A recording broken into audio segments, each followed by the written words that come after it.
अस्सलामुअलैकुम। उम्मीद है कि आप सब खैर खैरत से होंगे। जैसे कि पिछली लेक्चर नंबर 1 में हमने बेसिक यानी इंग्लिश का कोर्स जो स्टार्ट किया, उसमें हमने सबसे पहले बेसिक की 4 चीज़ें पढ़ी। उसके बाद चौथी चीज़ के बाद हम पांचवी चीज़ करने जा रहे हैं। पांचवी चीज़ जो कि है वो regular and irregular forms of verb है। अब इसे समझते हैं, हमारे पास रेगुलर और इर्रेगुलर फॉर्म्स ऑफ वर्ब में क्या फ़र्क है, इसे समझते हैं। सबसे पहले हमारे पास आता है रेगुलर फॉर्म्स ऑफ वर्ब। यानी रेगुलर फॉर्म्स ऑफ वर्ब होती क्या है। यहाँ इंग्लिश में लिखा हुआ है those forms of verb which past and past participle. वो फॉर्म जिसकी पास्ट एंड पास्ट पार्टिसिपल, पिछले लेक्चर नंबर 1 में आपको मैंने बताया था कि past and past participle form हमारे पास होती क्या है। पास्ट और पास्ट पार्टिसिपल यानी पास्ट फॉर्म जो कि हमारे पास वर्ब की सेकंड फॉर्म कहलाती है और पास्ट पार्टिसिपल फॉर्म जो कि वर्ब की थर्ड फॉर्म कहलाती है। तो इस तरह यानी those forms of verb which past and past participle form, यानी वो वर्ब की शक्लें या वो वर्ब की अकसाम जिसका पास्ट और पास्ट पार्टिसिपल यानी उसकी सेकंड फॉर्म और third form end with ED, यानी उसकी जो कि आखिर हमारे पास एंड ईडी पर हो जाए, वो कहलाती है regular forms of verb. Examples में हमारे पास लिखा हुआ है प्ले, प्लेड, प्लेड, प्लेइंग। यानी वर्ब की फर्स्ट फॉर्म ये हो गई जिसे बेस फॉर्म कहते हैं। लेक्चर 1 में आपको बता दिया था कि बेस फॉर्म क्या होता है, पास्ट क्या होता है, पास्ट पार्टिसिपल क्या होता है, वर्ब आईएनजी क्या होती है। तो बेस फॉर्म हमारे पास वर्ब की फर्स्ट फॉर्म कहलाती है, पास्ट फॉर्म जो कि वर्ब की सेकंड फॉर्म कहलाती है और पास्ट पार्टिसिपल भी वर्ब की थर्ड फॉर्म कहलाती है। तो यहाँ से कहा जा रहा है कि those forms of verb which past and past participle forms, यानी जिसकी सेकंड और third form end with ED are called regular forms of verb. यानी वर्ब की वो सेकंड और थर्ड फॉर्म जो जिसकी एंड हमारे पास ईडी पर हो तो वो कहलाती है रेगुलर फॉर्म्स ऑफ वर्ब। यहाँ लिखा हुआ है प्ले, प्लेड, प्लेड, प्लेइंग।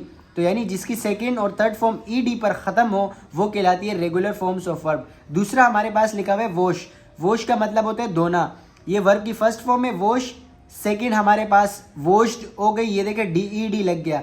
उसके बाद थर्ड फॉर्म में भी ईडी लग गया। तो ये पास्ट फॉर्म है, ये पास्ट पार्टिसिपल फॉर्म है और ये इसकी फोर फॉर्म है। तो वॉश का मतलब वो धोना, वॉश, वॉश्ड, वॉश्ड, वॉशिंग। तीसरे पर है स्माइल। स्माइल का मतलब होता है मुस्कुराना। तो smile, smiled, smiled, smiling, etc. यानी स्माइल का मतलब तो मुस्कुराना हो गया, तो इसके ईडी सेकेंड और थर्ड फॉर्म जो कहलाती है पास्ट और पास्ट पार्टिसिपल फॉर्म यानी वर्ब की सेकंड फॉर्म और थर्ड फॉर्म जो ईडी पे ख़त्म हो वो हमारे पास रेगुलर कहलाती है। एक दफ़ा फिर आपको बताता चलूँ, those forms of verb which past and past participle forms end with ED are called regular forms of verb. यानी वो वर्ब की शक्लें, वो वर्ब की अकसाम जिसका सेकंड और थर्ड फॉर्म ईडी पर ख़त्म हो वो हमारे पास कहलाती है रेगुलर फॉर्म्स ऑफ वर्ब। यहाँ कुछ एग्जाम्पल्स भी आपको दी। अब चलते हैं इर्रेगुलर फॉर्म्स ऑफ वर्ब की तरफ कि इर्रेगुलर फॉर्म्स ऑफ वर्ब हमारे पास क्या होती है। Irregular forms of verb, those forms of verb यानी वो अकसाम, वो शक्लें वर्ब की which past and past participle forms, यानी जिसकी सेकंड, पास्ट कहते हैं सेकंड को past and past participle form, जिसकी सेकंड और third form do not end with ED are called irregular forms of verb. यानी वर्ब की वो अकसाम, वो शक्लें जिसकी वर्ब सेकंड फॉर्म और थर्ड फॉर्म ईडी पर ख़त्म ना हो वो कहलाती है रेगुलर फॉर्म्स ऑफ वर्ब। जैसे ऊपर हमने रेगुलर में क्या पढ़ा कि दोज फॉर्म्स ऑफ वर्ब यानी वो वर्ब की अकसाम जिसकी वर्ब की सेकंड और थर्ड फॉर्म ईडी पर ख़त्म हो वो रेगुलर कहलाती है। और इसमें डू नॉट एंड विथ ईड, खाली डू नॉट का इजाफा आया हो गया, ऐड हो गया कि do not end with ED are called irregular forms of verb. Examples में हमारे पास लिखा हुआ है थिंक। थिंक का मतलब होता है सोचना, तो इसकी सेकेंड और थर्ड फॉर्म हमारे पास आ गई थिंक, थॉट, थॉट, टीचिंग। तो यहाँ हमारे पास ईडी आपको नज़र नहीं आ रहा है, जैसे ऊपर एग्जाम्पल में आपको ईडी नज़र आया, इसमें ईडी नहीं है, तो ये हमारे पास इर्रेगुलर फॉर्म्स ऑफ वर्ब कहलाती है। सेकंड हमारे पास है buy. Buy, bought, bought, buying. Buy का मतलब होता है खरीदना, तो बाय वर्ब की फर्स्ट फॉर्म है, सेकंड फॉर्म बॉट है, इसकी मतलब बाय ईडी इस पर नहीं लगा क्योंकि ये इर्रेगुलर फॉर्म्स ऑफ वर्ब है। Buy, bought, bought, buying. Bring का मतलब होता है लाना, तो ब्रिंग, ब्रॉड, ब्रॉड, ब्रिंगिंग। तो ये हमारे पास इर्रेगुलर फॉर्म्स ऑफ वर्ब हो गई। सिंपल इजी वर्ड में आपने ये याद रखना है कि वर्ब की सेकंड और थर्ड फॉर्म अगर ईडी पर ख़त्म होगी तो वो हमारे पास कहलाएगी रेगुलर फॉर्म्स ऑफ वर्ब, और अगर जिसकी यानी वर्ब की सेकंड और थर्ड फॉर्म ईडी पर ख़त्म ना हो वो हमारे पास कहलाती है इर्रेगुलर फॉर्म्स ऑफ वर्ब। इस तरह हमारे पास 5 चीज़ें कंप्लीट हो चुकी बेसिक के। अब छठी चीज़ पर चलते हैं और इस वीडियो में हमने एक चीज़ को डिस्कस किया। अब नेक्स्ट पर चलते हैं, नंबर 6, और इस वीडियो का सेकंड जो हम सीखने जा रहे हैं वो है auxiliary verb.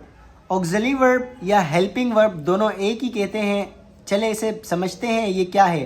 Basically it shows the time, या मैंने लिखा है basically it shows the time.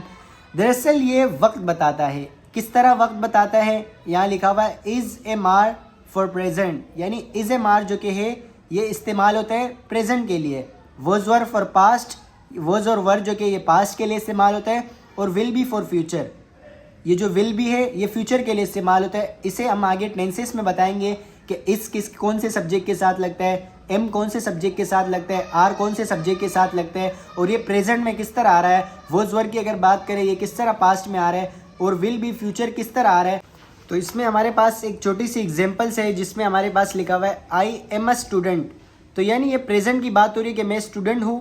I was a student, मैं स्टूडेंट था, यानी ये पास्ट की बात हो रही है, ये प्रेजेंट की बात हो रही है। और यहाँ लिखा हुआ है I will be a student, यानी मैं स्टूडेंट होऊंगा, तो ये फ्यूचर की बात हो रही है। इस तरह हमारे पास ऑक्सिलरी वर्ब और हेल्पिंग वर्ब का टॉपिक जो कि कंप्लीट हो चुका है। अब नेक्स्ट पर चलते हैं। नेक्स्ट वन जो कि हमारे पास है ऑब्जेक्ट।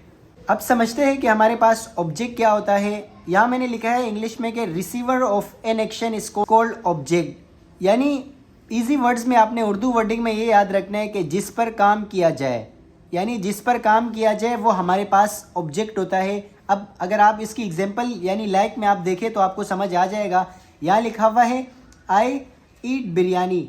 सबसे पहले तो आपने ये देखना है ये क्या हमारे पास जो फर्स्ट आ रहा है, आई क्या है, ईट क्या है, बिरयानी क्या है।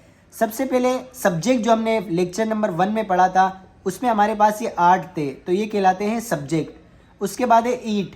ईट का मतलब होता है खाना, यानी वर्ब भी हमने पढ़ लिया था, आपको मैंने बता दिया था कि जिसके एंडिंग वर्ड्स यानी उर्दू में नून अलिफ ना वाले आ जाए वो हमारे पास कहलाते हैं वर्ब।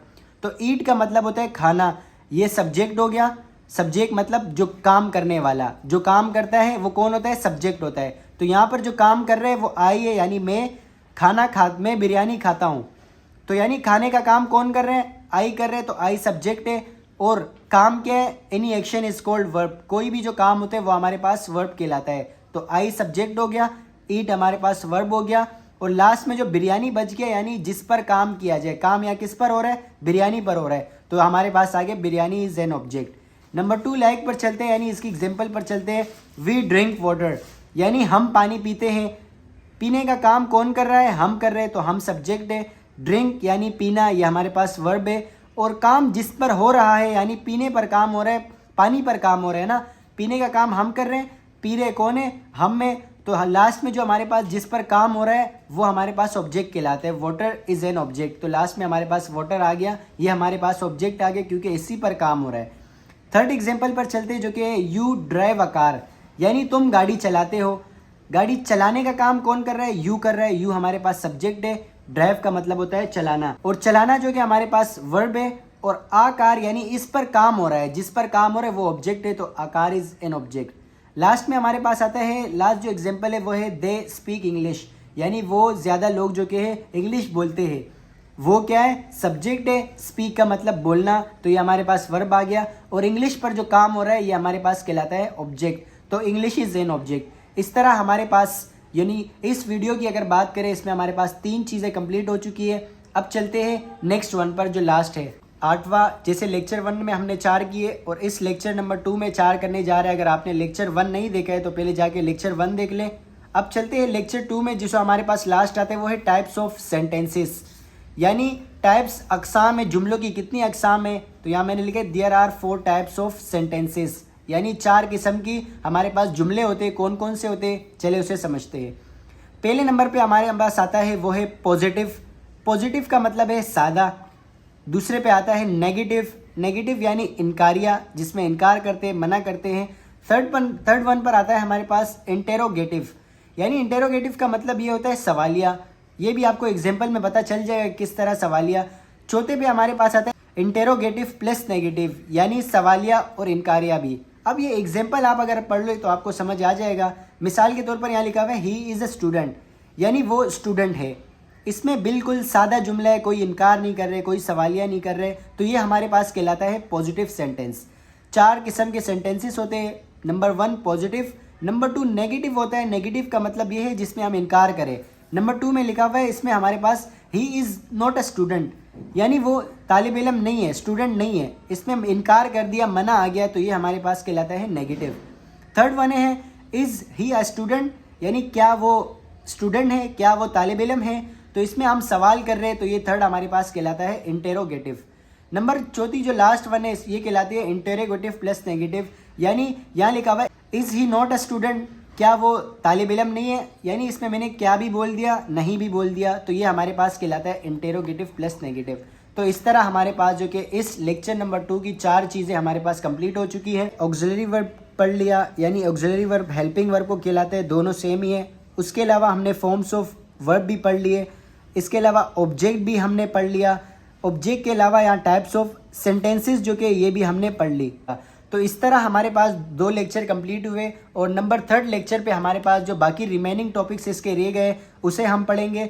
और इसके अलावा जो यहाँ regular and irregular forms of verb है ये भी हमने लेक्चर नंबर 2 में आज कंप्लीट कर दिया। तो अभी हमारे पास क्या क्या रह गया, एक पास कॉन्ट्रिक्शन रह गई, एक वोवेल्स एंड कॉन्सोनेंट रह गया, डिग्रीज ऑफ एडजेक्टिव रह गई, क्वेश्चन वर्ड्स रह गए, सब्जेक्टिव, ऑब्जेक्टिव, पजेसिव, ये केस रह गए। तो यानी 5 चीज़ें जो कि हम लेक्चर नंबर 3 में पढ़ेंगे। और इसके अलावा हम फिर आएंगे अपने यानी स्ट्रक्चर्स पर आएंगे, बेसिक स्ट्रक्चर स्टार्ट करेंगे। तो उम्मीद है कि आपको ये समझ आ गया होगा। तो हमारे इस वीडियो को लाइक कर देना और चैनल को सब्सक्राइब कर देना। तो मिलते हैं लेक्चर नंबर 3 में, तब तक अपना ख्याल रखिए। अल्लाह हाफिज़।